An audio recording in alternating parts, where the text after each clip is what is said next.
Hello everybody, my name is Nardeen Faragalla and I'm a health coach. This is the third video in the Habits series, so if you haven't seen the first two, I would definitely recommend to check those out because there are some concepts that I build on. The habit bridge is the concept that habits can be the bridge between who you are and who you want to be. In the first couple of videos, I discussed that idea and also choosing a habit and also setting up reminders in your physical space so that you can remember to do the habit. So today we are going to continue or close the habit loop. We spoke about the reminder, we will get to the actual habit, and today we are going to talk about the reward, which is the third part of the habit loop. And that brings me to the promised story of this seemingly looking dead plant.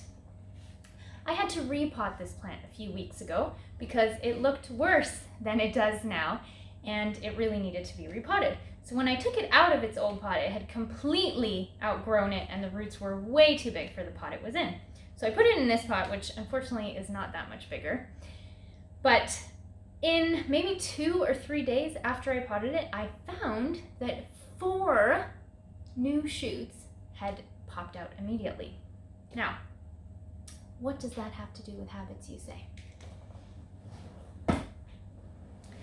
We live in a world that is based on instant gratification. And a lot of the things that we do, we want the reward right away. Now, unfortunately, that's not how habits work. And that's not how plants work either. This plant may look like it's dying, but it's actually in the process of coming back to life.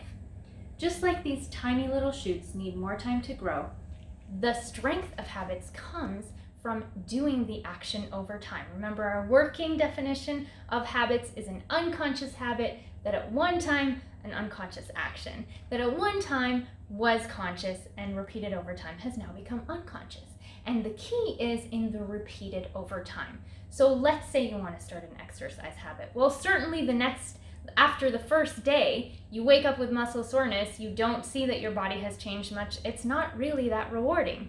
6 months down the line, when you have more energy and you've lost the weight that you wanted, it becomes intrinsically rewarding. So how do we get from the very first day until the point where this habit becomes rewarding in and of itself? Now, for every habit, it's going to be different time, and for every person, it's going to take a different length of time to get to that point. But the tip for today is to find a way to reward yourself for actually doing the habit until it gets to the point where you don't need to do that. Now, as a health coach, I definitely do not recommend making that reward any type of food, even if it's healthy. Don't reward yourself with food. Be creative. Find ways to motivate yourself to keep doing that habit. The closer the reward is in time to the habit, the more it's going to keep you motivated. Now, this can be something as simple as listening to your favorite song while flossing. Everyone knows it's not that fun to floss, but eventually it's not that bad. And by the time it gets to be an unconscious habit, you might even hear the song playing in your head. If you start an exercise habit, maybe you can download an app that keeps track and logs your workouts so that it can keep you motivated to keep going and keep getting better. If you maybe want to become more hydrated, you could add different fruit infusions to the water and have a different flavor, and then the reward is immediately connected to the actual habit. The key is to find a way to reward yourself until it gets to the point where you don't need to do that anymore. And then the good news is it's time to institute a new habit.